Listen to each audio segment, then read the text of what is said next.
Assalamualaikum warahmatullahi wabarakatuh.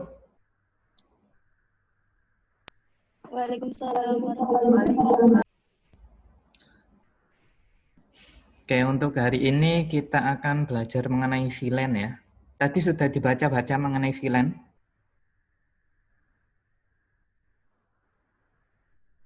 Halo, ada yang sudah belajar mengenai VLAN?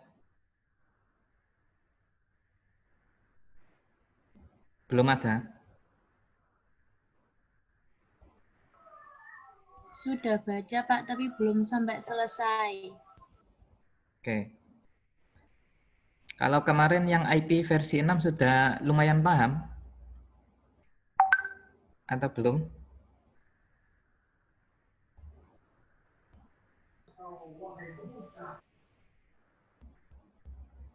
Halo? IP versi Agak bingung, Pak, agak bingung. Oke. cara pengerjaannya. Oh, yang praktikum ya? Iya, Nah, yang praktikum kemarin kan dibagi jadi dua. Ada yang dicoba di paket tracer, dan yang satunya dicoba di VirtualBox atau VMware. Nah, intinya praktikumnya kemarin itu gimana sampean mengkonfigurasi dengan menggunakan IP versi 6, kemudian mencoba ngeping dari komputer satu ke komputer lain. Intinya kan seperti itu. Nah, kemarin sampean bikin simulasi di paket tracer. Kemarin sudah bisa atau belum konfigurasi IP versi 6 di paket tracer? Bisa Pak. bisa, Ya. Pak. Tapi Bisa. yang di VirtualBox pas ngepingnya unreachable Pak. Unreachable. Sudah dibuat satu jaringan.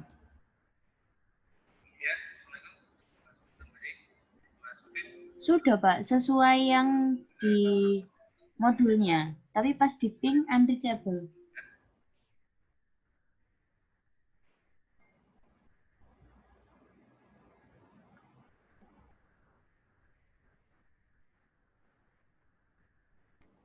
Bentar ya.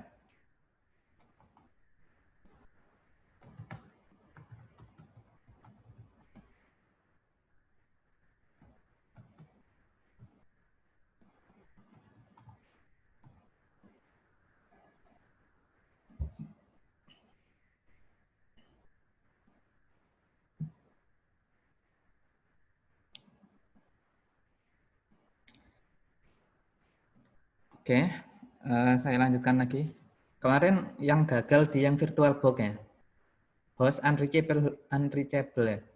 Unreachable. Nah, biasanya salah satu kendalanya itu pertama dia tidak berada di dalam satu jaringan, kemudian konfigurasinya salah, kemudian kalau sampean coba ping pakai IP versi 4, kira-kira bisa enggak? Belum coba Pak. Nah, seharusnya itu dicoba pakai IP versi 4 dulu. Nah, kalau IP versi 4-nya enggak bisa, berarti ya ada kemungkinan waktu konfigurasinya.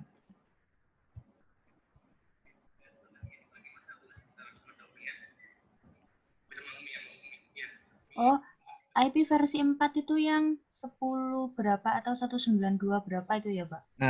Itu IP versi 4. Bisa kok Pak. Bisa. Nah, terus sampean nyoba ngeping pakai IP versi 6 itu gagal gitu ya. Iya Pak, unreachable.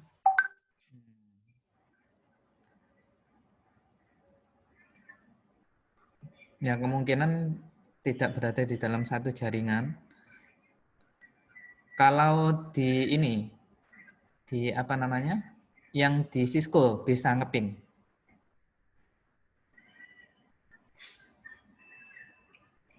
Di Cisco pakai tracernya bisa ngeping enggak? Kemarin nggak sampai ngeping Pak kalau yang di Cisco. Nah, seharusnya itu juga dicoba ngeping. Itu, Pak. Bisa, Pak. Bisa. Nah, itu sampean coba IP-nya yang sampean gunakan di Cisco pakai tracer. Nah, jadi di Cisco Packet Tracer itu kan ada banyak komputer ya. Nah, yang bisa terhubung itu antara komputer mana dengan mana. Nah, itu IP-nya sampean gunakan di yang VirtualBox. Nah, seharusnya kalau di Cisco Packet Tracer itu bisa ngeping, di VirtualBox atau virtual mesinnya itu juga bisa ngeping. Harusnya seperti itu, karena kalau di Cisco Packet Tracer bisa ngeping kan berarti dia IP-nya itu berada dalam satu jaringan. Nah, kemungkinan yaitu IP-nya yang di praktikum yang virtual mesin itu IP-nya masih belum satu jaringan. Sepertinya sih seperti itu. Ya. Baik, Pak. Oke, mungkin nge-review sedikit aja ya. IP versi 6 kemarin bitnya ada berapa? 128. Kalau IP versi 4? 32. Oke, 32. Penamaan di IP versi 6 dia menggunakan bilangan apa?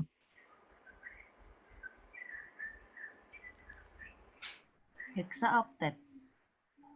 Hexadesimal. Oh iya, bukan hexaoktet, Pak. Hexa itu apa? 6. Hexa atau 6?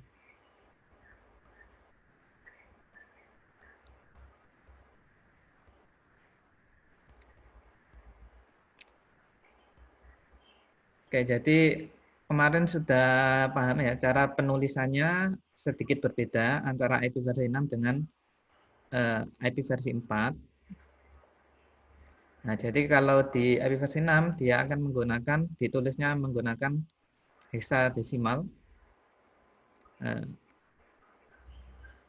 Cara penulisannya, tahu bilangan hexadesimal ya? Kalau saya menulis huruf A, itu berarti angka desimalnya berapa?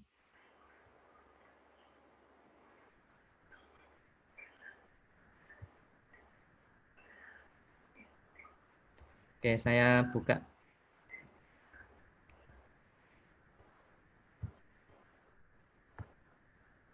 Ini ya. Nah, IP versi 6 terdiri dari 128 bit. Kalau yang IP versi 4 terdiri dari 32 bit. Nah, alasannya kenapa kok kita perlu menggunakan IP versi 6?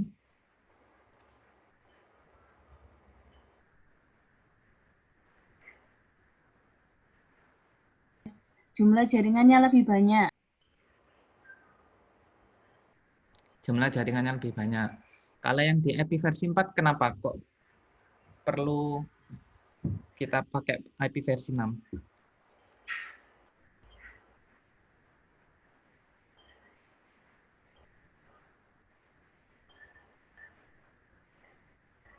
Oke, jadi alasannya kenapa kok kita menggunakan IP versi 6? Ya benar tadi. Karena di IP versi 6 nanti jumlah jaringan yang bisa digunakan itu bisa memuat lebih banyak. Nah, karena kalau kita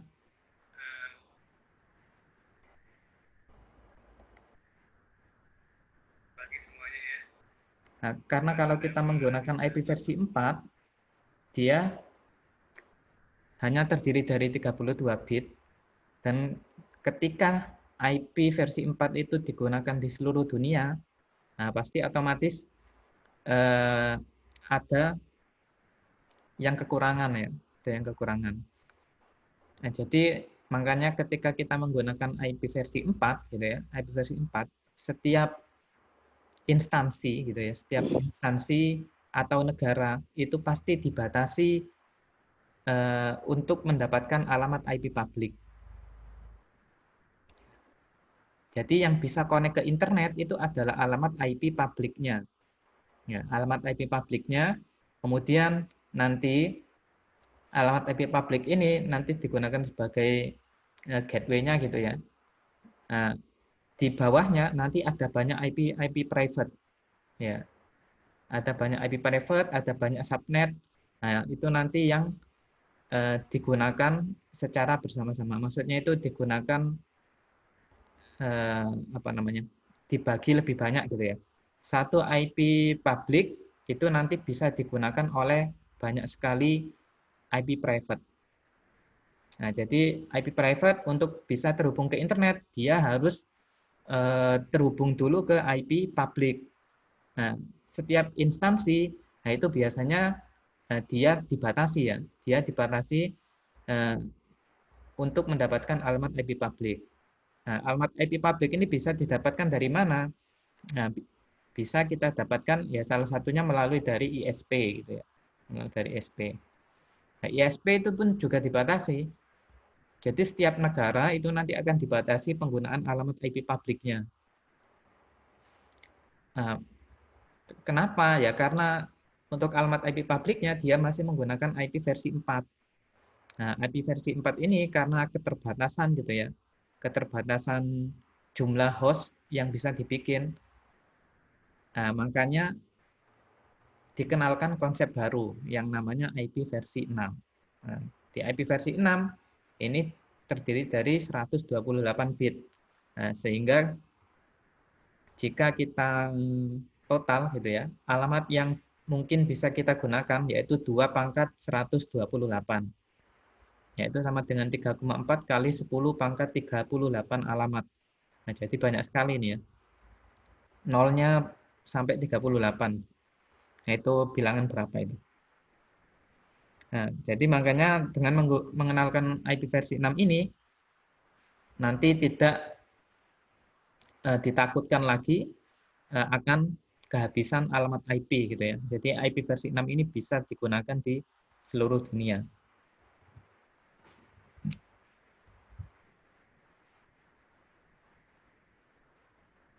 Nah, ini ya. IP versi 6 ditulis menggunakan hexadecimal format. Nah, berbeda dengan IP versi 4 yang menggunakan decimal format. Dalam IP versi 6, alamat 128 bit dibagi ke dalam 8 blok. Ya, dibagi 8 blok, di mana setiap blok itu berukuran 16 bit. Yang dapat dikonversikan ke dalam bilangan heksadesimal berukuran 4 digit. Nah, jadi satu blok itu terdiri dari 4 digit bilangan heksadesimal. Terus pemisahnya yaitu menggunakan semikolon ini ya. Menggunakan semikolon. Nah, kalau yang di IP versi 4 dia menggunakan titik atau dot. Ya, sampai sini paham alamat IP versi 6?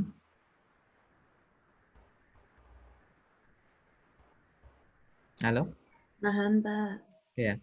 Nah, kemudian untuk pembuatannya ya, untuk cara membuat alamat IP versi 6, nah ini kalau dibinarkan, binarnya seperti ini ya.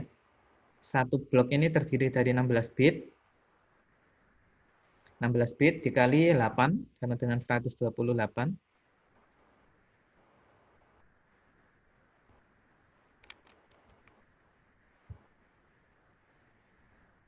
Nah, kemudian setiap blok ini dijadikan bilangan heksadesimal terdiri dari 4 bilangan heksadesimal. Ya, terdiri dari 4 bilangan heksadesimal. Nah, gimana cara menulis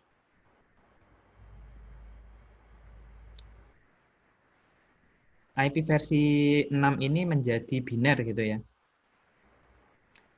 Nah, misal IP versi 6 ini 21DA, 00D3 dan seterusnya. Nah, ini bilangan binernya adalah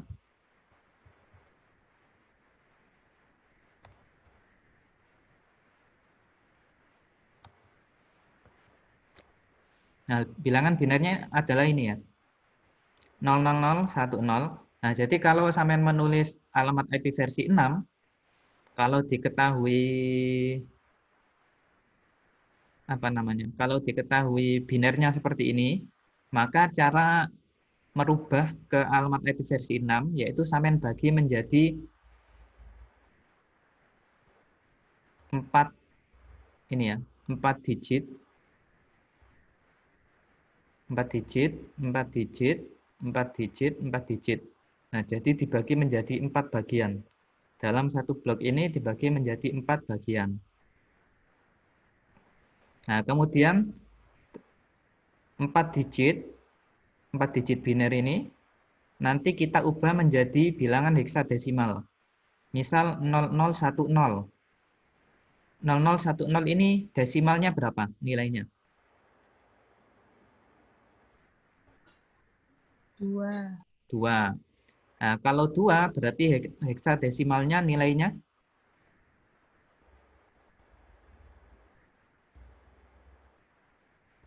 tahu bilangan heksadesimal enggak ya? Belum tahu.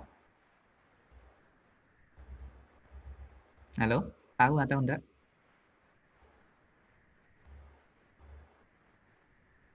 Halo? Mana nih orangnya? Tahu bilangan heksadesimal atau enggak?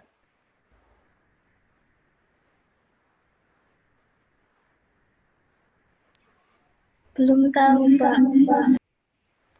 Oke, kalau belum tahu ya saya jelaskan.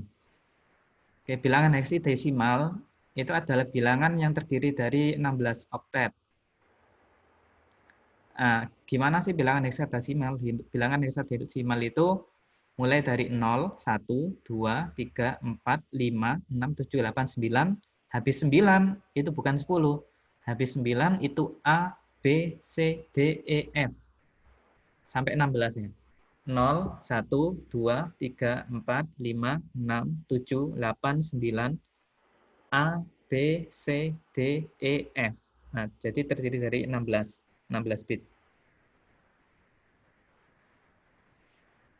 Nah, makanya di sini dibagi menjadi 4 blok.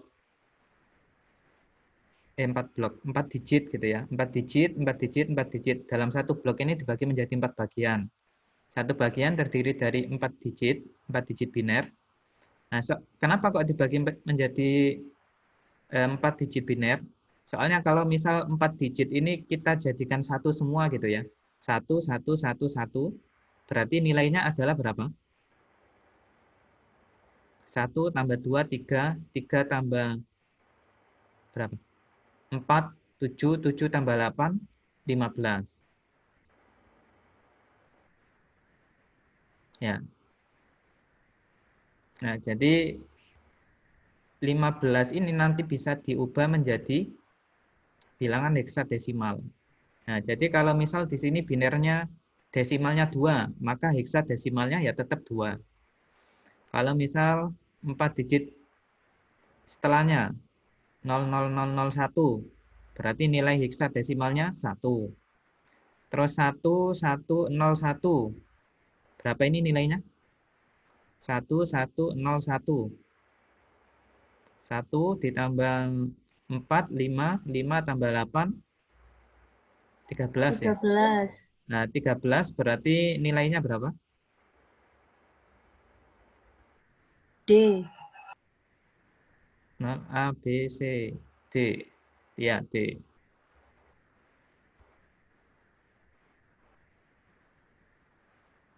Ya, terus selanjutnya 4 belakang 1010. 10. 10. Berarti nilainya heksadesimalnya 10 heksadesimalnya. A. Nah, kita cek. 21DA. Ya, benar ya? Nah, jadi caranya seperti itu untuk merubah ke alamat IP versi 6. Sampai sini ada yang ditanyakan?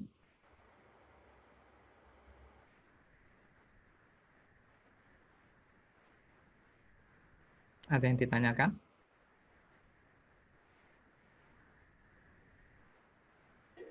Insya Allah enggak, Pak.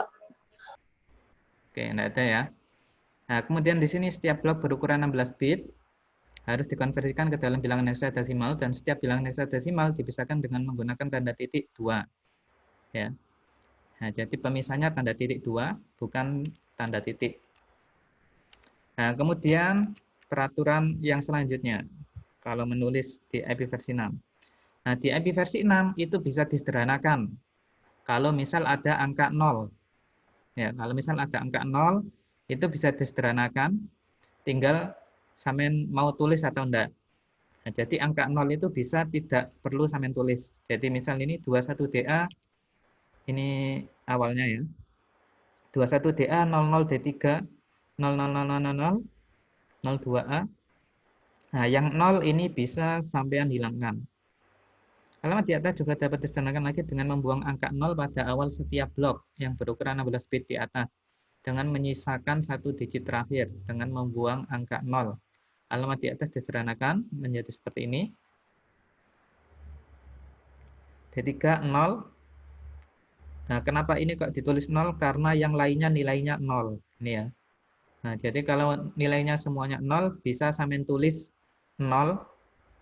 Atau bisa juga 0-nya ini sampean buang, tinggal langsung titik 2 ini ya. Ini aturan selanjutnya.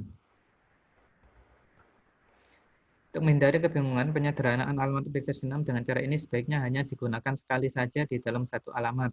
Karena kemungkinan nantinya pengguna tidak dapat menentukan berapa banyak bit 0 yang direpresentasikan oleh setiap tanda 2 titik yang terdapat dalam alamat tersebut. Tabel berikut mengilustrasikan cara penggunaan hal ini. Nah, misal alamat aslinya ini bisa disederhanakan menjadi ini, bisa lagi dikompres seperti ini ya. Nah, jadi ini misal 0000 ini ya, jejer. Nah, ini bisa sampean tulis seperti ini. Nah, langsung lebih sederhana gini ya. Nah, kalau misal ada alamat seperti ini, nah semuanya 0, ya tinggal ditulis saja 0 semuanya. Atau bisa juga lebih sederhana ini, FF02 titik 2 titik 2 2. Ya, sampai sini nggak ada yang bingung ya.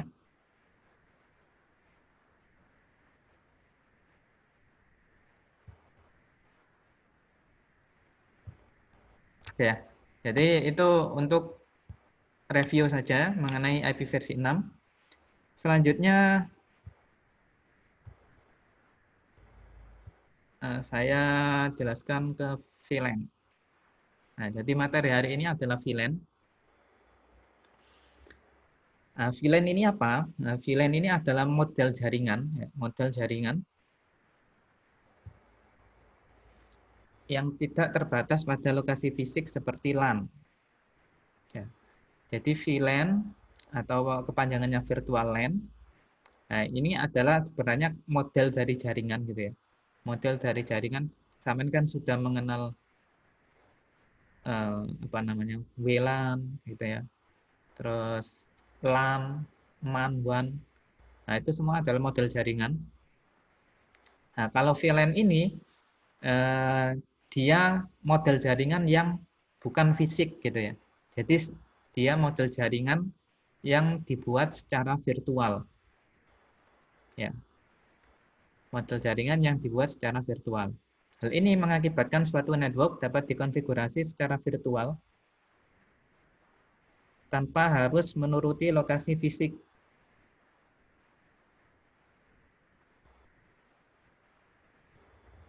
Ya, tanpa harus menuruti lokasi fisik peralatan. Jadi sebenarnya kalau kita membagi, misal di kantor itu dibagi menjadi 4 divisi atau departemen gitu ya. Ada yang bagian keuangan, ada yang bagian HRD, ada yang bagian peralatan, dan lain sebagainya. Nah, sebenarnya kalau kita memisahkan antara jaringan departemen satu dengan departemen yang lain, itu kan kita bisa ya memasang perangkat-perangkat yang berbeda antara departemen satu dengan departemen yang lain. Nah, kalau kita memasang jaringan dengan perangkat yang berbeda-beda, itu nanti kita akan butuh resource yang lebih mahal, ya, lebih mahal dan banyak. Nah, oleh karena itu, dengan menggunakan ya satu LAN gitu ya, satu LAN atau sedikit LAN, kita nanti bisa membagi. Nah, kita nanti bisa membagi dengan perangkat yang sama, tetapi nanti kita bisa membagi antara jaringan ini nanti untuk departemen keuangan, jaringan yang ini untuk departemen HRD dan lain sebagainya. Nah, itu bisa kita lakukan dengan menggunakan VLAN gitu ya. Dengan menggunakan perangkat yang lebih sederhana. Nah, Sebenarnya kalau kita memisahkan antara departemen satu dengan departemen yang lain, nah itu nanti kan bisa dipisahkan lewat perangkat yang berbeda. Nah, akan tetapi karena kalau kita menggunakan perangkat yang berbeda, itu nanti resource-nya yang dibutuhkan itu lebih mahal. Nah, makanya dibuat sebuah konsep yang namanya VLAN. Ya. Jadi VLAN ini adalah model jaringan yang tidak terbatas pada lokasi fisik. Nah, penggunaan VLAN akan membuat pengaturan jaringan menjadi sangat fleksibel, di mana dapat dibuat segmen yang bergantung pada organisasi atau departemen, tanpa bergantung pada lokasi workstation. Ya, jadi tidak perlu memasang perangkat yang berbeda, tidak perlu menambahkan perangkat yang banyak, kita tetap bisa membagi jaringan itu bisa berbeda untuk digunakan di divisi yang berbeda. Nah, kita lihat contohnya ini ya. Nah, ini adalah salah satu contoh VLAN. Nah, salah satu contoh VLAN. Jaringan VLAN ini bisa sampean terapkan di layar 2 atau layar 3 gitu ya. Kalau di layar 2 nanti sampean bisa menerapkan pembagian VLAN itu berdasarkan MAC address atau port. Nah, jadi untuk VLAN ini nanti penerapannya untuk membagi biar nanti bisa diimplementasikan di divisi yang berbeda antara VLAN 1, VLAN 2, dan lain sebagainya. Nah, itu bisa sampean terapkan di layar 2 atau di layar 3. Kalau di layar 2, nanti pembagian VLAN-nya itu berdasarkan port atau MAC address.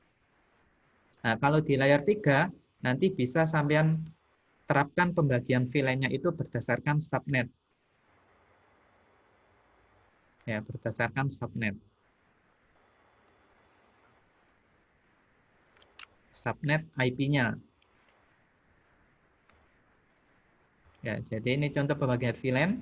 Nah, dengan menggunakan satu perangkat yang sama, satu switch gitu ya. Nah, nanti ini kan terhubung ke komputer banyak gitu ya. Nah, dengan menggunakan satu perangkat switch, ini nanti bisa dibagi antara misal LAN yang satu dan yang LAN 2 ini nanti dikelompokkan menjadi VLAN 1.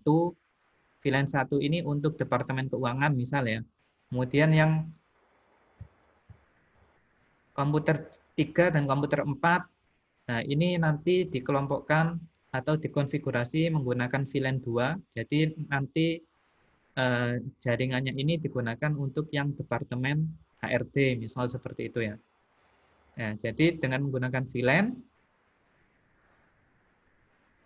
ini nanti kita bisa membagi ya jaringan menjadi beberapa divisi.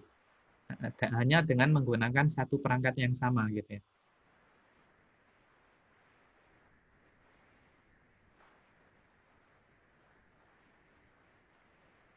Oke, sampai sini ada yang pengen ditanyakan?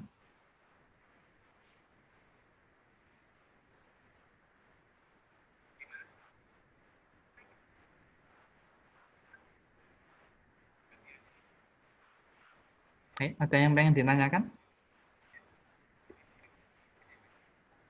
Insya Allah tidak, Pak. Oke, masih paham ya?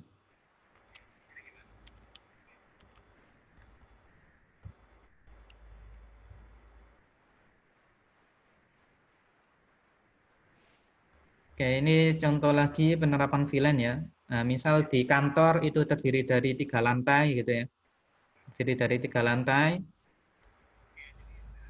Setiap lantai itu ada switch-nya, kemudian setiap switch ini nanti dia terhubung ke satu router gitu ya.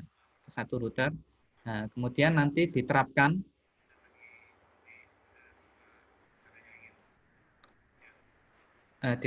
misal yang server 1, ini saya namanya server 1, server 2, server 3. Untuk yang server 1 atau komputer 1, ini nanti untuk yang engineering, ya, untuk yang VLAN engineering. Nah, jadi nanti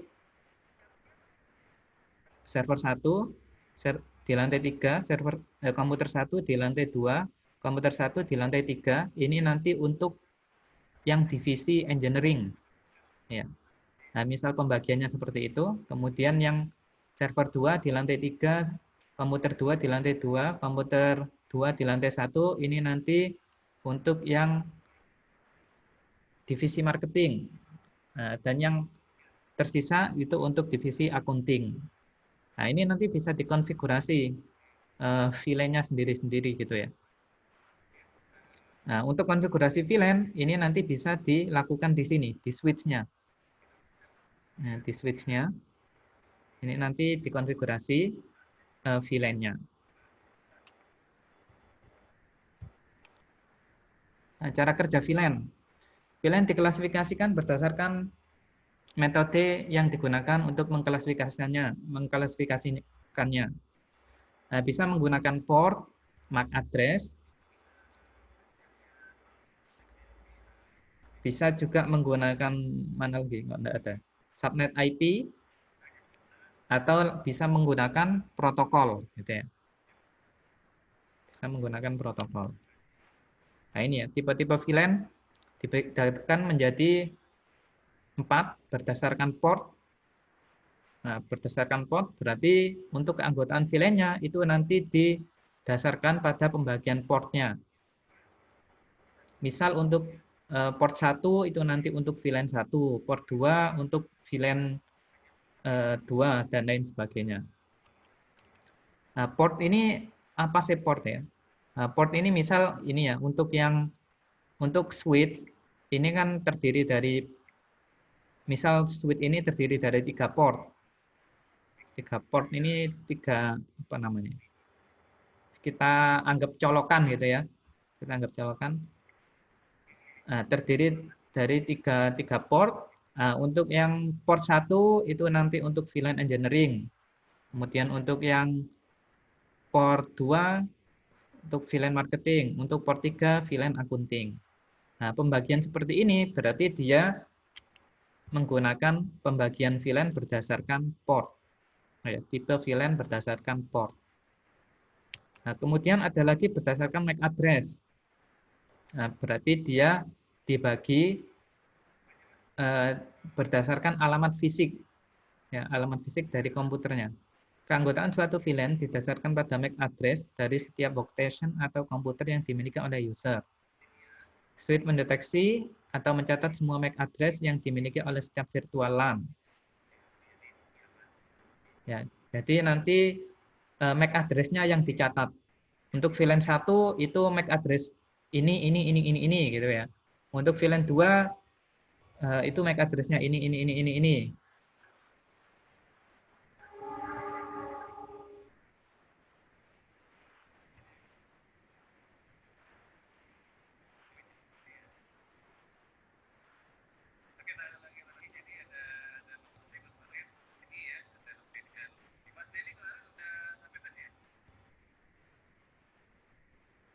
Oke.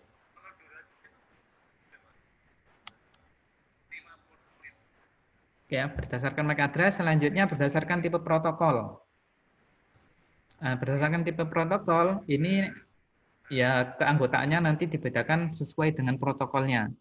Nah, misal VLAN 1 menggunakan protokol IP, VLAN 2 menggunakan protokol IPX, VLAN 3 menggunakan protokol FTP misal ya, misal. Nah, jadi itu VLAN berdasarkan tipe protokol. Kemudian berdasarkan alamat subnet IP. Nah, berarti nanti dia penggolongannya, klasifikasi VLAN-nya itu didasarkan pada subnet IP-nya. Ya, jadi itu tipe-tipe dari VLAN.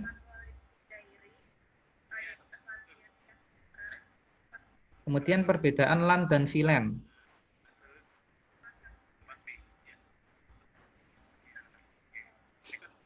Nah, kelebihan dari model jaringan dengan VLAN adalah bahwa tiap-tiap workstation atau user yang tergabung dalam suatu VLAN dapat tetap saling berhubungan walaupun terpisah secara fisik. Nah, ini yang kelebihannya. Nah, jadi dengan virtual LAN ini antara jaringan satu dengan yang dalam satu divisi ya, yang dalam satu divisi meskipun fisiknya itu dibedakan gitu ya. Misal ini ya. Jadi ini kan fisiknya beda. Switch-nya kan beda antara lantai 1, lantai 2 dan lantai 3. Tetapi antara sesama VLAN engineering yang di lantai 3 sama di lantai 1 ini nanti bisa tetap terhubung gitu ya.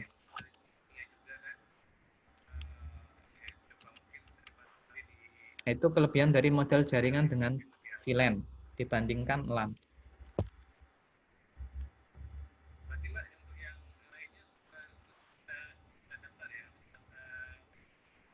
Nah, kemudian selanjutnya ada proxy. Nah, mungkin teman-teman juga sudah pernah tahu ya proxy. Atau misal sampean ini connect ke WiFi ID gitu ya. Connect ke WiFi ID sampean kan harus ada login usernya gitu ya. Nah, itu salah satu penerapan dari proxy. Nah, atau sampean login ke ini WiFi-nya yang ada di Pens Lamongan. Nah, itu kan juga harus login. Nah, itu namanya adalah proxy. Nah, proxy dapat dipahami sebagai pihak ketiga yang berdiri di tengah-tengah antara kedua pihak yang saling berhubungan dan berfungsi sebagai perantara. Nah, jadi proxy ini sebagai perantara antara sampean sebagai usernya gitu ya. Nah, dia berdiri di antara user dengan yang WiFi-nya, server WiFi-nya. Jadi untuk mau menggunakan WiFi, maka nanti sampean harus login terlebih dahulu karena ada perantaranya. Nah, pengertian proxy server adalah untuk menunjuk suatu server yang bekerja sebagai proxy pada layar aplikasi. Nah, jadi proxy ini berjalan di layar aplikasi, di layar yang paling atas. Kemarin masih ingat ya? Yang bawah layar fisik, kemudian data link layer, network layer, transport layer, session layer, presentation layer, application layer. Nah, jadi proxy ini berada di yang layar aplikasi. Nah, proxy ini mempunyai 3 fungsi utama, yaitu connection sharing, filtering, dan caching. Nah, connection sharing ini nanti berarti dia digunakan ini ya untuk berbagi koneksi gitu ya. Jadi dengan menggunakan proxy nanti bisa berbagi koneksi, bisa saling berbagi koneksi. Karena di dalam proxy nanti dia akan bertindak sebagai gateway-nya gitu ya. Jadi yang menghubungkan antara user dengan server WiFi-nya. Kemudian filtering. Dengan filtering, dengan proxy server ini juga bisa dilakukan filtering. Nah, misal sampean menfilter alamat IP yang bisa connect ke WiFi ini gitu ya. Atau bisa juga memfilter URL dari web. Nah, misal kalau menggunakan proxy ini web pornografi tidak bisa diakses. Nah, misal seperti itu. Nah, itu bisa juga dilakukan menggunakan proxy server. Nah, kemudian caching. Nah, caching ini digunakan untuk menyimpan log. Ya. Jadi untuk menyimpan misal history, siapa saja yang connect ke WiFi tersebut, pada jam berapa, terus apa saja yang diakses. Nah, itu salah satu fungsi dari proxy itu bisa dilakukan caching. Ya. Nah, proxy bekerja pada layar aplikasi. Ya, proxy server dapat berjalan pada banyak aplikasi antara lain HTTP atau web. Ya, jadi itu sedikit teori mengenai VLAN. Nanti bisa sampai lanjutkan ke praktikumnya ya.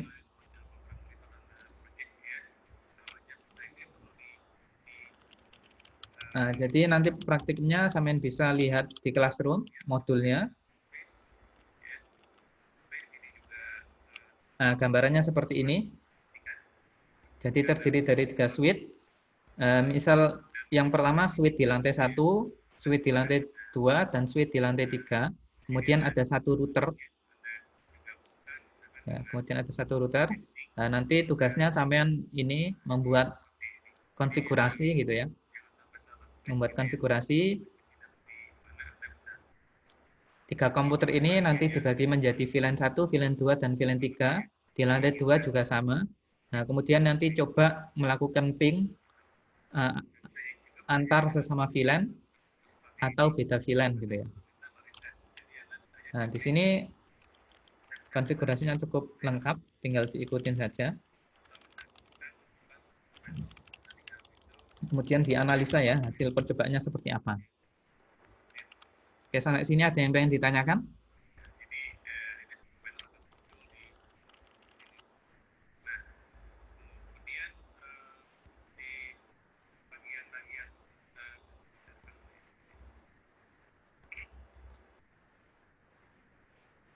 Ada yang pengen ditanyakan?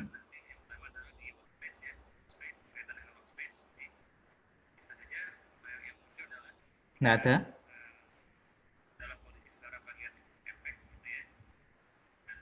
Tidak, Pak. Nggak ada. Oke, kalau nggak ada, Pak, itu nanti pakai dibagi area? area. Nah, ini tidak, kalau di VLAN itu tidak ada pembagian area, jadi tinggal dilakukan konfigurasi VLAN-nya saja. Jadi misal komputer 1 ini sampean menggunakan VLAN 1 gitu ya. Mana ya?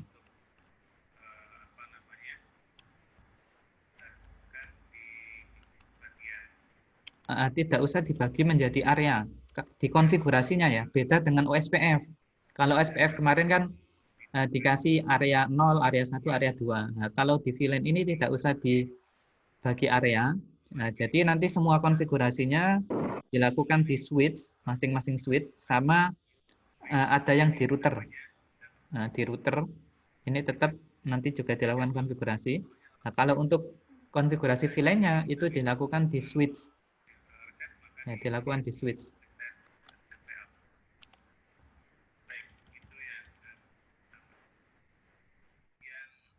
Nah, ini yang pertama di routernya ini ya. Baik, Pak. Capsulation.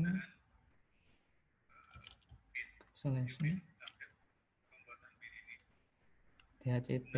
Nah, router ini nanti ya fungsinya untuk menyediakan alamat IP saja. Jadi konfigurasi IP-nya, kemudian konfigurasi DHCP. Jadi biar nanti switch dan komputernya bisa mendapatkan IP secara otomatis gitu ya.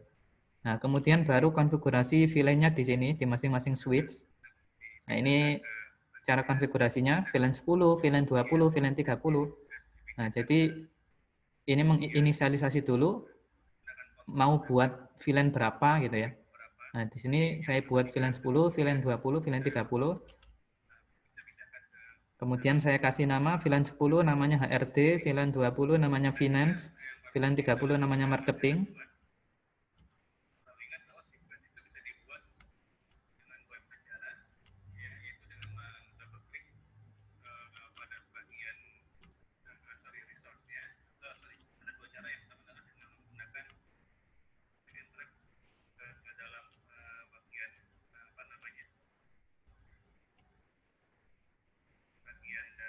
Ini di PC-nya ya, di PC.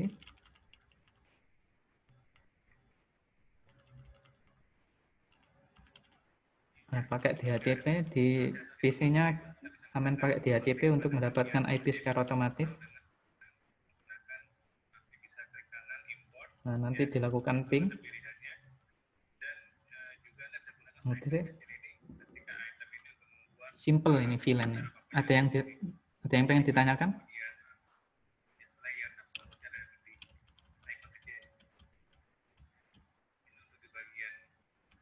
Nggak ada? Tidak, Pak. Oke, kalau nggak ada, bisa saya akhiri ya.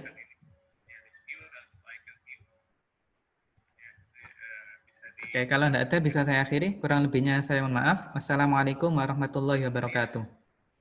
Waalaikumsalam warahmatullahi wabarakatuh. Waalaikumsalam warahmatullahi wabarakatuh.